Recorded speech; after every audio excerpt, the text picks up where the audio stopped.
Thanks to Casey Johnson, we now have kind of more details on Zach LaVine's thoughts on the current trade rumors and why this time's different. And it honestly leads me to think Zach's time with Chicago actually is about to be over. We're going to talk about that. Plus, I got an interview with Justin from the Bloody Horns podcast. We're also going to attach to this episode. We're going to get into all that and more right after this.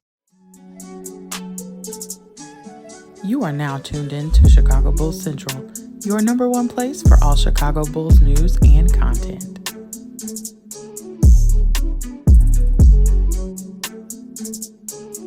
What's going on, Bulls fans? Welcome to another episode of Chicago Bulls Central, your number one spot for everything Chicago Bulls related. I'm the host here, Haize, but more importantly, you guys can follow the channel at Bulls Central Pod on every social media platform we happen to be on. So this is a mix of an update and a pre-recorded video, kind of a little bit of a mix here. So we got updates now from Casey Johnson in regards to Zach LaVine's kind of thought process and some of the comments he made in regards to the trade. And Zach LaVine's wording on this is a lot different, and expect a lot of headlines to take it and run with it. But, you know, even in being asked about it, he had this to say. And I want to compare it to usually how Zach LaVine. So anytime trade rumors have come out, even recently, Zach LaVine has said it hasn't come from me in my camp. Well, this time he said this exactly. It's a business, and then went on to say that's why I have representatives like Rich Paul. If he speaks on my behalf, that's my agent. That's who I obviously have my camp with. They talk to our tourists and them. My job is to go out there and go out here and play. Simple as that. That is, while again, I'm not one to sensationalize, right? While those comments could also very well be read as, hey, I'm not even finna talk about it. Let's keep it moving. I'm here to play basketball. We got a game today. I want to be clear on that. That absolutely can be taken that way. But when you look at how Zach LaVine has handled it and just outright saying, and even just earlier in this summer saying, hey, I think I'm going to be here in Chicago for a long time to come. Well, that now has changed, right? Even saying this, I don't take anything for granted. My time here has been nothing but wonderful. I've grown up here. I've raised a family here, had some great memories. Hopefully, people understand how much I care about Chicago. Now, again, you guys know, I really do not like to sensationalize. That's just not me. That's not what I like to do. But when you hear those comments, when you hear that phrasing from a player like Zach LaVine, that's to me sounds like a player who is ready to get up out of here. Not necessarily saying maybe that if the Bulls do make a different trade to where it improves this team, maybe he does want to stay in there. But Zach LaVine, considering now he's gotten his money, he's gone through the 7 years here in Chicago. And if he does getting to the point where he just wants to win, like I say with every player, I completely understand players who get in that place and are at the place where they just want to win. They just want to compete. They just want to know that they're fighting for something, right? I don't dissuade any players from that at all. I don't look down upon any players for thinking and feeling that way. But when it comes down to like Zach LaVine's own personal play, some of the mistakes that he's brought here, things like that, this does seem like this marriage between Zach LaVine and the Chicago Bulls may actually be coming to an end. And if it is that, if it is realistically coming to that end, at the point you have to also realize it kind of is what it is at this point, right? Everything has its course. Now, I think some of the other things that have come out, like, for example, hearing that the Bulls may want to keep on DeMar DeRozan if Zach LaVine does leave, to me, that doesn't make any sense. But Casey Johnson saying in this same article in which he talks about the situation, on the same show which he talked about the things with Zach LaVine, said this: Zach LaVine has never gotten over head coach Billy Donovan benching him late in the loss against the Orlando Magic on November 18th, 2022. It is now 2020. We are almost a year removed from that, right? And keep in mind, Zach LaVine at that point in time had 4 points and he was 1 of 14 shooting. If you have not been able to get over being benched at a time where you were playing like trash to the point that it's just stayed with you, then at this point, like, maybe it is time. Maybe it is just time. Maybe the combination of the coach, which doesn't seem like it's changing, wanting a different city, whatever it is, maybe it's just time. So take what you will from Zach LaVine's words. I would love to hear how you guys feel about Zach LaVine's words. There's no video clip. I would love to have played that rather than me read it because I don't like to read. But outside of that, it really just comes down to, it seems like this marriage is coming to an end. And for some Bulls fans, they're going to say, hey, it's more than enough time. It's time to end it. And for some Bulls fans, they're going to want to say, hey, why couldn't the front office make this work? Why couldn't the front office put a team around Zach LaVine that could be better? Why couldn't you get a player in here better than Zach LaVine? Had you drafted better, had this happened, there could have been a multitude of decisions that could have led to a different outcome. But this is where the Chicago Bulls are at right now, and it seems like, per Zach LaVine's own words, and it seems like even from Casey Johnson, somebody who's been on the Bulls beat for a long time, that is finally coming to an end. And what the next phase of the Chicago Bulls is and what it looks like, that remains to be seen. Now, before we go, we're going to go ahead and get into an interview that I did with Justin over at the Bloody Horns podcast. I'm really excited about this one. Really insightful guy and a passionate Bulls fan. We're going to go ahead and play that now. One thing I love doing about this job is being able to bring people on, just have conversations about our favorite teams. We got on Justin from the Bloody Horns podcast in the building. What's going on, man? Hey, what's up, Haize? How's it going, man? Hey, I'm living, man. I'm living, waiting to see what this Bulls team's going to do to get us out the pits of hell. That's what I'm waiting for. Yeah, we might be waiting a minute, man. I know everybody thinks that, a Zach trade is imminent, but and it's not. Yeah. It's not. Yeah. and so I know, like you, like coming into last season, you were kind of optimistic like I was. I much like you, thought the Bulls would finish like around the 5th, 6th seed last year. And then I came into this year too, hoping. But the team's gotten off to a slow start. We got rumors recently of, Zach LaVine trade or something like that. Like you said, it's not imminent. I've already said kind of on my platforms, I don't expect it to happen before the December 15th time period. And it may even go further out than that. But when you hear about the team, like even now being more willing and Zach's camp being more willing, do you think that this is finally the season that the Bulls front office kind of picks a direction to go on this team, or do you think like it may be a slight retooling? What is the Zach LaVine and the recent trade rumors? Where does that put you with where this team's going? Yeah, I mean, it's funny you say they pick a direction because I feel like they have picked a direction. It's just not the right direction. Their direction since they took the job has been, we want to be a playoff team. Yeah. They've never really said they want to contend. They've pretty much from the jump said, we want to be in the playoffs. We want to be in the mix. And all their moves have kind of been to get in that mix. Like I give them credit for the Lonzo thing because that was working. I think we probably would have finished around 3 seed if Lonzo hadn't got hurt.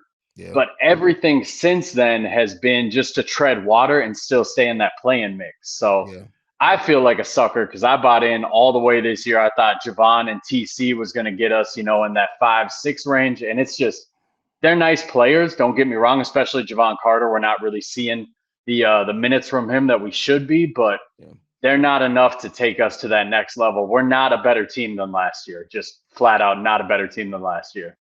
Yeah, and the thing is that like if you like watching, you can tell they're trying to do things differently, and that's really kind of where it put me like, okay, we just got to do something different with this rosters because they're getting to the same exact results, but even the statistics say they are doing things a little bit differently than what they have before. It's just not working. And you have to eventually come to the realization that there's only so much that you can do. Like, yes, this version of the team worked with Lonzo, but Lonzo's such a unique player that now you've spent the last 2 off seasons just trying to get back to where you were with Lonzo, and it's just not going to happen. There's probably like 2 or 3 players over the course in the NBA right now that can exactly replicate what Lonzo Ball did for this team.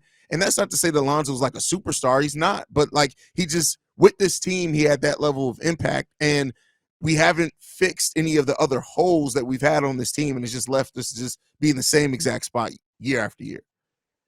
Exactly, man. And Lonzo was such a special player in so many things that don't show up on the stat lines. Because if you just look at the raw stats, you're like, how are they not winning without this dude? Like they're good stats, but they're not superstar stats. But my boy Don on Twitter yesterday, he pointed out, he showed a clip from a Lonzo game where it was on defense. Vooch was out of position, LaVine was out of position, and Lonzo just came in, made it all work, got the steal, pushed the break, made a play, and we don't have that anymore. Pat Bev was kind of that guy in a sense where he'd tell guys to go to the right position, but he's not the athletic guy that Lonzo was, where if guys are out of position, he can just make up for it by flying around. So yeah, Lonzo's not a superstar, but he is like what he does is so unique. I don't know if there's a player you could get in the league to replace what he did for the Bulls.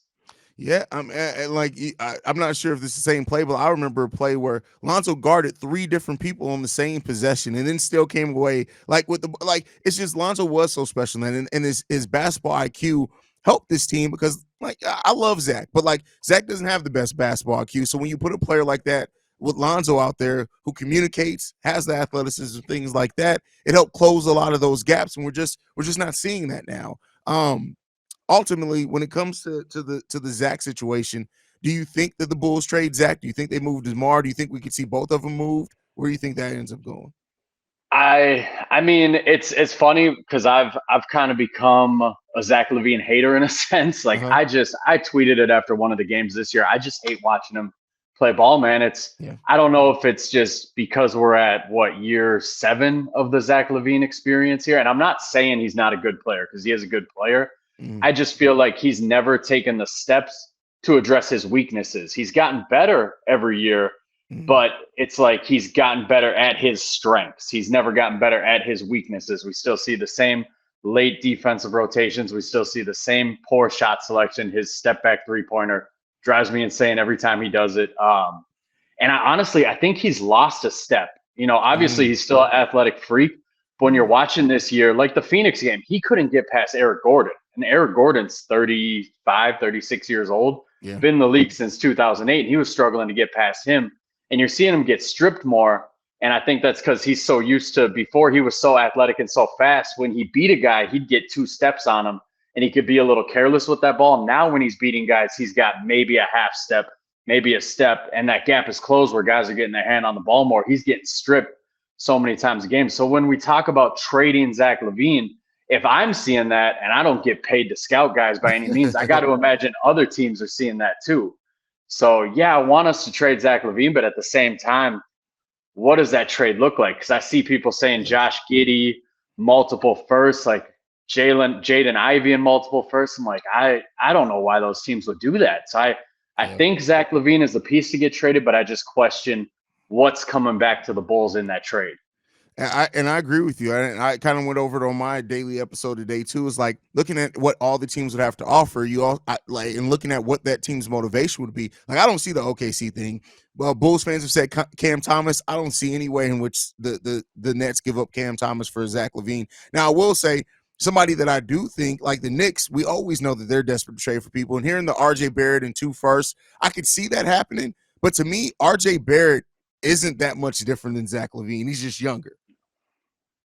So Yeah, I mean, that's how I feel about RJ Barrett and Tyler Hero. I kind of put them yeah, in the same group where they're younger, but I feel like their ceiling isn't as high as peak Zach LaVine's ceiling was. So even if mhm. they max out their potential, I don't think they're going to be as good as Zach LaVine was that what was that, the year after the bubble when Zach LaVine, that was peak Zach Yeah, LaVine to that me. was I think great, Zach LaVine. Yeah. yeah, he made all NBA third team, I think, that year. So those guys are good. They're younger, but at their peaks, I don't think they're getting anywhere close to where that Zach LaVine was. That's fair. That's fair. One of the questions that I want to kind of pivot to as well is like with this like kind of talk of the next version of the Chicago Bulls or whatever help it happens. One of the biggest things of like why a rebuild is always questionable for like this Bulls team is I always say that while we have some young players that I absolutely like, I love Kobe, I love Io, but we don't have a young player that you can say right now if you were to blow it all up is really has shown you enough to build around that or to even think that they're going to ascend to be something that type of piece.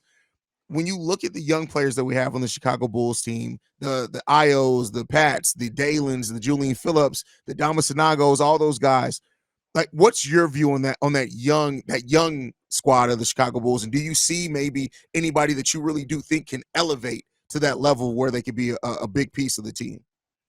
Um, it's hard to say because when it comes, well, when we could start out Patrick Williams, obviously, if you're talking about Mhm. the Bulls' young pieces, I haven't seen it from Pat, and people will say he's in a horrible situation. The big three take away his opportunities or whatever. But to me, you look at Patrick Williams and the athletic build, and he should be better than he is just based on his build. Look at Asur Thompson in Detroit. They don't call any plays for him, but he's crashing the boards every game. He's making plays happen by himself. Very similar athletic build to Patrick Williams, and he's making plays out there. We've never seen Patrick Williams aside from a couple games here and there where the big three weren't playing, we've never seen him be aggressive enough to be a guy you can build around. So I kind of throw him out.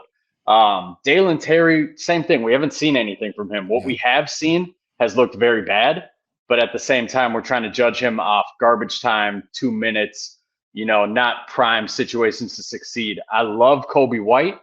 I don't know what he is on a true playoff team. I feel like he's more of a Ben Gordon type, off the bench bucket type of dude. And Ayo, I love what Ayo's shown this year.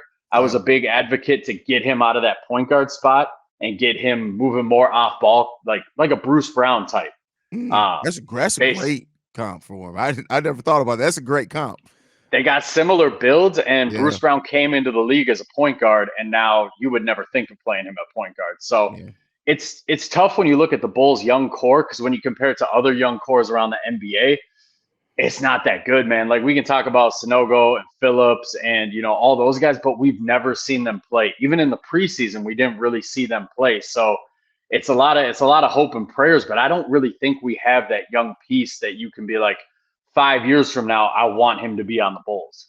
Yeah. And that's one of the biggest kind of question marks on this team is like, that you had this veteran core that you brought together, right? But at least initially when this core came together, I thought that, okay, this is AK giving them time to say, hey, hopefully by time DeMar's contract's up, a Patrick Williams has ascended or a Kobe has ascended, and we just haven't seen that. Now, I understand kind of some of the things and reasons to go into that, but I think whatever this next stage of the Bulls is, the future, we have to start hitting on draft picks at a higher rate than what we've hit on. We have to. And if that doesn't come, it doesn't matter if we go rebuild, it doesn't matter if we go retool. The future is going to be bleak regardless if we can't start getting those things right. Exactly. The Bull AK's draft record is not great. I mean, Patrick Williams was a miss. People will say Tyrese Halliburton should have been the pick, but he fell to 12, so I never really fault AK for that because nobody was thinking of him top 5. But Patrick was still a miss any way you cut it. Dalen Terry's obviously a miss, and then they paid such a high price to move up for Julian Phillips this year. It's weird that we're not seeing him in the rotation at all. Yeah, and it's weird. Go ahead. I'm sorry. Oh, I was just saying their draft record, like if we're tanking for draft picks, the quote unquote OKC model, I don't know if I trust AK to make those draft picks. I agree with you there, and that's the thing. It's just questions all up and down the board. Like I was about to say, like even with Julian Phillips, like he hasn't been sent down to the G League. He's not playing, so it's like, what's the plan? Like you would think at the minimum, if you're not going to play him, get him some reps in the G League. They're not doing that. I don't know if they're just stashing him. Maybe they are highly confident in his ability to develop, but I just don't understand what their thought process is between drafting these young raw players. I understand that because if one of them hits, the ceiling on that's going to be crazy, but it doesn't seem like you're putting them in the right situations to develop either. And so it just brings about more questions. It really makes me question how connected Billy and the front office truly are, because you think they're connected because they did the secret extension and everything. But if they had this cohesion, even look at Javon Carter. Why did we sign Javon Carter and bring him in instead of targeting somebody else if Billy was only going to play him 12 minutes a game? It doesn't really make sense. We could have taken that money and applied it to another wing or a power forward or something like that. And then you look at the Julian Phillips draft pick. Why did we move up and get this guy and spend assets when we're already, dying to get assets? We don't really have a lot to give. We spent assets to go get him, and nobody knows what the plan is with him. It's radio silence on the Bulls front. So it's weird. It seems like the front office and the coaching isn't really in cohesion. For sure. What is your view and feeling on the front office right now? Like, where do you stand with AK and Eversley? It's tough because Garpax was so bad, especially at the end. They were so bad that it's like when you get out of a really toxic relationship, right? And that first girl you meet, you're like, oh my God, she's amazing. And then maybe 6 months down the road, you're like, all right, maybe she's not that amazing. Maybe my last one was just that crazy that she looked amazing. It's kind of the same thing with these guys. Like at first, when he first got hired and he made the Vooch trade, he got Billy Donovan. Like everybody online right now talks like they weren't hyped when that Vooch trade hit. I was on Twitter. I was in the Bulls Nation tweets. Like everybody was hyped for that Vucevic trade when it happened. Like we could do revisionist history now, but we were all pretty hyped when it went down. We weren't really concerned, as concerned as we should have been about the draft picks. So you look at their first year going and getting Lonzo, getting DeRozan, making the team work, and it was working. So I have empathy for them because they could have never seen this Lonzo Ball injury, not only him getting injured, but it taking this long to recover, because we've never really seen anything like this in the NBA before. Mm-hmm. But what annoys me about them, or what turns me off from them and makes me think they're just not built to be a front office, is their refusal to pivot from the plan once the plan didn't go the way it was supposed to go. Like once Lonzo got injured, that offseason should have been like, okay, we need to pivot, we need a backup plan. And we're almost coming up on 2 years since Lonzo got hurt, and there's still been no pivot or deviation from the original plan. And that shows the difference between a good front office and a great front office, I think, is when you're able to adjust and audible from your plans and to read that situation scenario, to forecast it. And they haven't. This Lonzo situation has been, you could tell, I'm glad that they admitted it this past media day. You could tell that last season they were really just hoping, hey, we just need to tread the water until Lonzo comes back.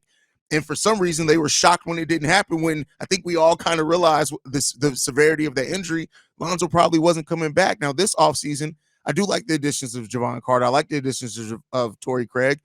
But it just feels like they always leave something on the table. Right now, we got the disabled player exception. We still got half of our mid-level exception out there. And I get it. You have the ownership thing of not going into the luxury tax. But it just feels like, I don't know, it just feels like all these surface level moves to hope that it's gonna end up being a home run, and then when it doesn't happen, they're just like, well, at least we tried to hit for a home run. Right. Especially you look at like Torrey Craig's a good player. Did they really think he was going to come in and be the connective piece at the 4 that turned us into a contender? Because if so, I really got to question their basketball IQ and their scouting department, because he's a good player, but he's not that player. Yeah. So it's just rough. It's rough being a Bulls fan, man. Especially, I live in Minnesota. All my friends are Timberwolves fans, and they got something awesome right now.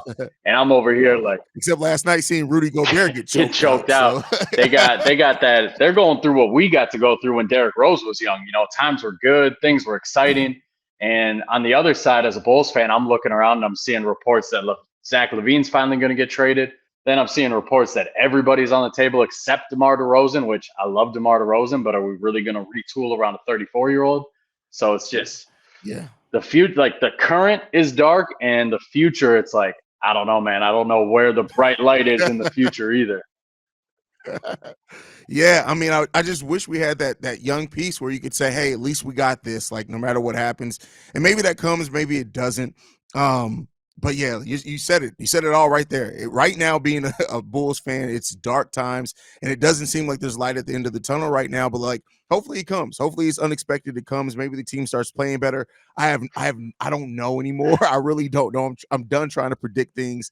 When you look at this roster, who do you think, if you had to, I don't know if you like to guess trades or not, but like, who do you think's not on this roster by the end of this season? I think Zach LaVine's a pretty safe bet. I think I just, before I hopped on, I just saw the report from KC that like Zach LaVine was kind of more open, before when they would ask him about a trade, he would say, I would never demand a trade here. I'm happy here. And today when they asked him, he just said it's part of the business. So that's a little where there's smoke, there's fire. You saw him courtside at that game with his agent last night. That wasn't that was not a small thing by any means. And it just seems like, I mean, you saw Torrey Craig kind of get mad at him the last game. So it seems like the players are kind of shifting on Zach too. We heard rumors of a disgruntled locker room last year, and I think there's probably a lot of guys looking at Zach like, what's going on, man? You gotta try a little more on the defensive end. So, and I think trade value wise, he probably has the second most value on the team. I think Alex Caruso is easily number one just because of his age, his contract, and the fact that he can fit anywhere.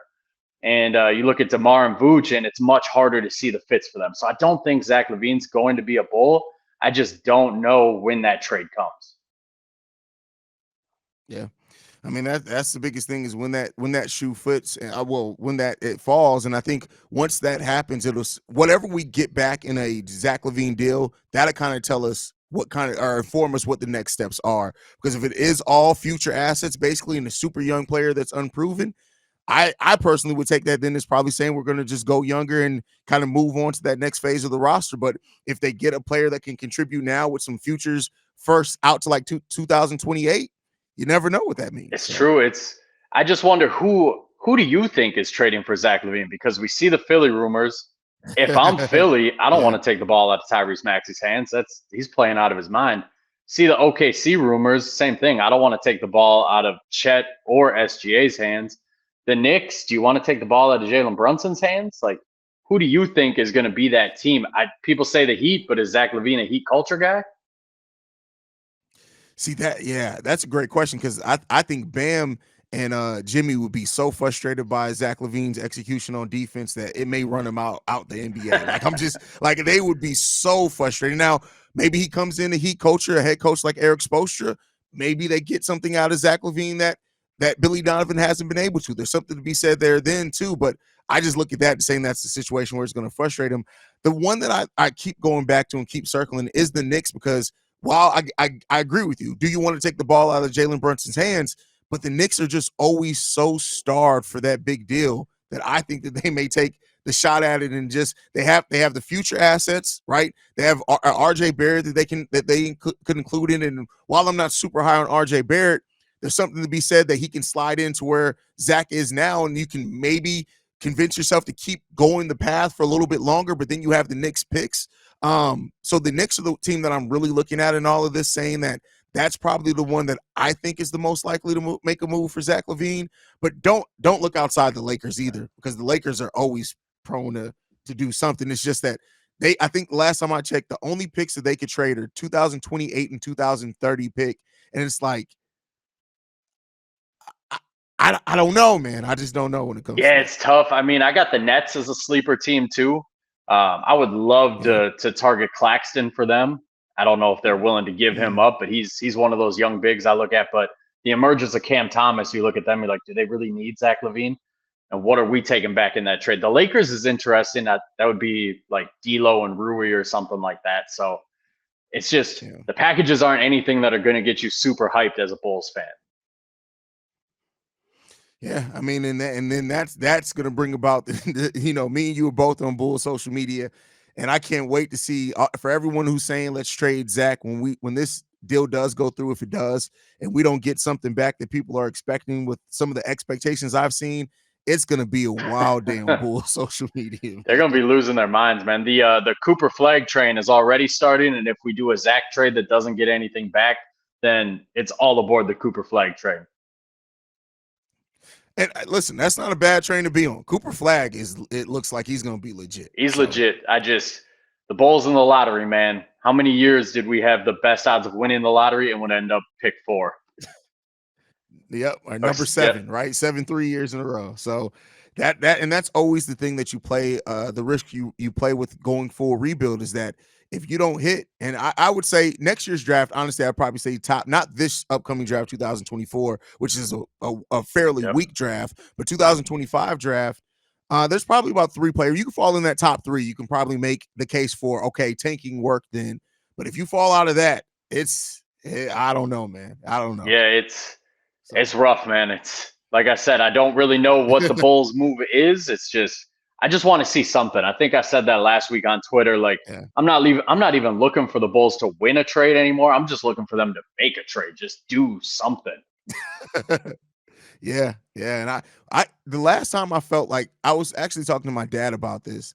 I don't remember the last time I felt like the Bulls won a trade. I don't remember. Yeah, now you got me. You got me thinking. Honestly, I think the last time I felt like the Bulls won a trade was the Eddie Curry trade, only because we got the pick that ended up becoming Joakim Noah. Got Joakim. What about the John Salmons trade? Because he did come in and turn us into a playoff team and put up some numbers against Boston. Yeah, I mean, John Salmons, for that period of time that we had him, I think he averaged over 20 points per game when we initially got him. So that could be one that you definitely look at. Is that like 15 years ago already? Man, it's something like that. It's crazy. Yeah, you look at the deconstruction of the 2012 Bulls team and every trade that sent those guys out, and we lost. every one of those trades. Every one of So them. yeah, you look at the last trade the Bulls won, you're like, I couldn't tell you, man. So hopefully the Bulls break the curse with whatever pending trade comes down the line, man. Before I let you go, just as it stands right now, we're 11 games into the season.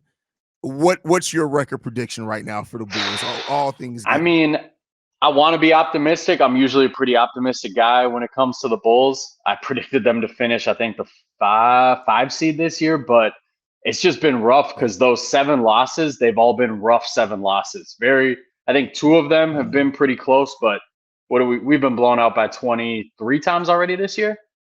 Like just getting our asses handed to us out the gate. And that's where it's like the concerning part is because every first quarter, I feel like I'm in a time loop. We come out, no energy, starters aren't playing hard, and we're down 15 before you know it. So if I want to be optimistic, I'll say the Bulls tie their record of last year, 40-42. That's me being optimistic.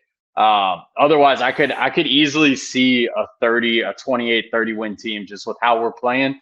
And the East is young, man. The East is athletic. The Pistons record isn't good, but there's some hungry dudes out there. Orlando, Indiana.